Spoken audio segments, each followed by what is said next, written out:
மிக மோசமான விபத்து.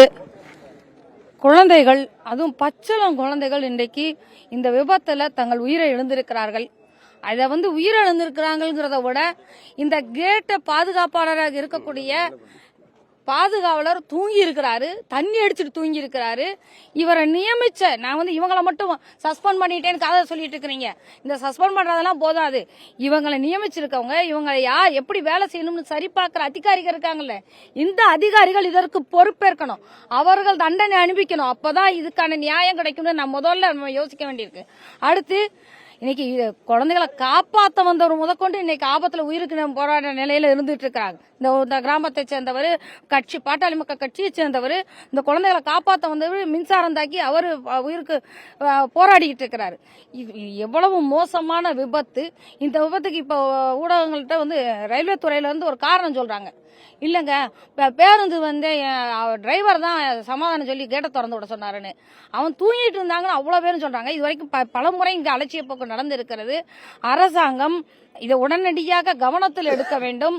கேட் கீப்பரா தமிழகத்தை சேர்ந்தவர்களை நீங்கள் நியமிக்க வேண்டும். அவர்கள் என்ன சரியாக வேலை செய்கிறார்கள் என்று பாதுகாப்பை உறுதிப்படுத்த வேண்டும்.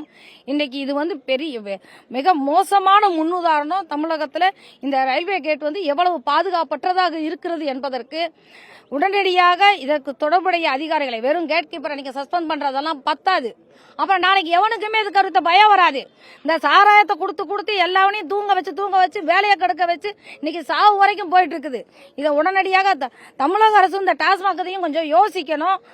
இந்த அதிகாரிகளை முற்றிலுமாக தண்டனை கொடுக்கும் வரை நீங்க எடுத்து சொல்லணும். இந்த குழந்தைகளுக்கு இழப்பீடாக 1 கோடி ரூபாய் வழங்க வேண்டும் என்று பாட்டாளி மக்கள் கட்சியின் சார்பாக நாங்கள் கேட்டுக்கொள்கிறோம். பாதிக்கப்பட்டவர்களுக்கு இப்ப தீவிர சிகிச்சை பிரிவில் இருக்கிறாங்க. அவங்களுக்கு உயர்தர சிகிச்சை கொடுத்து அவர்களுக்கான எல்லா தேவைகளையும், உதவி கிடையாது, அரசாங்கத்தினால பாதிக்கப்பட்டிருக்கிறாங்க, உதவி கிடையாது, அவங்களுக்கான எல்லா தேவைகளையும் அரசாங்கம் கவனத்தில் எடுக்க வேண்டும். இவங்க பூரா பயந்தெரிஞ்சு இந்த வழியில பிள்ளைய இழந்தவங்கிற வழியில எல்லாரும் கொஞ்ச நாள் அழுதுட்டு காணாம போயிருவாங்க. கட்சிக்காரங்க எல்லாம் கொதிச்செழுந்த மக்கள் பூரா அப்புறம் மறந்து போயிருவாங்கிறதுலயே அரசு வெறுமனே சஸ்பெண்டு இப்படியான ஒரு வாதத்தை சொல்லிட்டு தள்ளிட்டு போறாங்க. இழப்பீடுகளை கூட அறிவிக்கிறாங்களே ஒழிய எந்ததுலயும் தரல. இப்ப அஜித் தென் மாவட்டத்தில் அஜித் மரத்து கூட இழப்பீடு அறிவிச்சிருக்கிறாங்க, தரல. இழப்பீடுகளை இதெல்லாம் உடனடியாக அரசு தர வேண்டும்.